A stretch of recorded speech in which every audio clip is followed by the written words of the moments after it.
Are you a perfectionist when it comes to your eating and your exercise?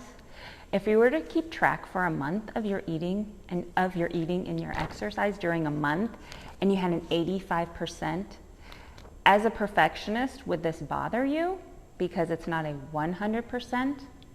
It shouldn't, and here's why. 85% is what we're shooting for, and while you might think as a perfectionist, and trust me, I get you, I feel you, I was you, but 100% is not a sustainable way to be long term. So when it comes to your eating, if, for example, you just absolutely love pizza, but you say, I am going to eat healthy all of September, so therefore I can't have my pizza, and that might work for 1 month, 2 months, 3 months, whatever. Long term, there's going to come a time, and then what happens when you have deprived yourself of something is it ends up happening all the time. You go the opposite direction, right?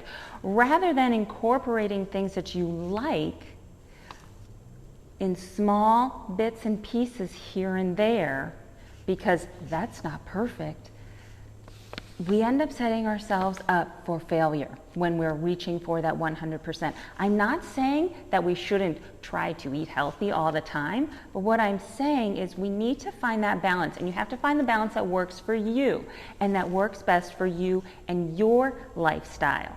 Not your friend's lifestyle, not your brother's lifestyle, not your sister's lifestyle, not anybody else's lifestyle, but your lifestyle and the way that it works best for you. And when it comes to your exercise, again, you have to find that balance, because when you have this all or nothing mentality, what ends up happening is you set yourself up either A, to be not consistent, or B, to be injured. And if you're injured, then you're not consistent, right? So there might come a day when, no, you're not going to get that workout in, because there's this thing that's called life, and it happens, and that's okay. Allow it to happen. Just know that there's another day, or maybe that day you can get something small in the morning, because remember, 10 minutes or 5 minutes is more than 0 minutes. So what can you do in 5 to 10 minutes? Do some squats, do some push-ups, okay? Jump rope. Those are, or go for a 5-minute walk around the block during your lunch.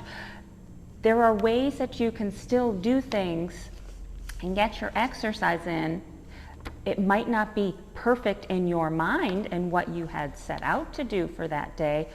And that's where, as a perfectionist, you have to learn to be okay with it, because this is how we get to long-term success, is by allowing ourselves the grace and realizing that it's okay to not be perfect. It's better to be consistent long-term, because we are looking for long-term, than to be perfect.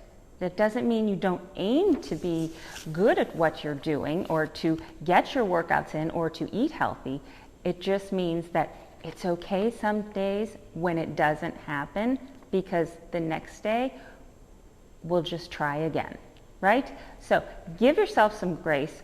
Work towards that consistency and not perfection, knowing that it's okay to not be perfect, because we are looking to be long-term successful when it comes to our eating and our exercise.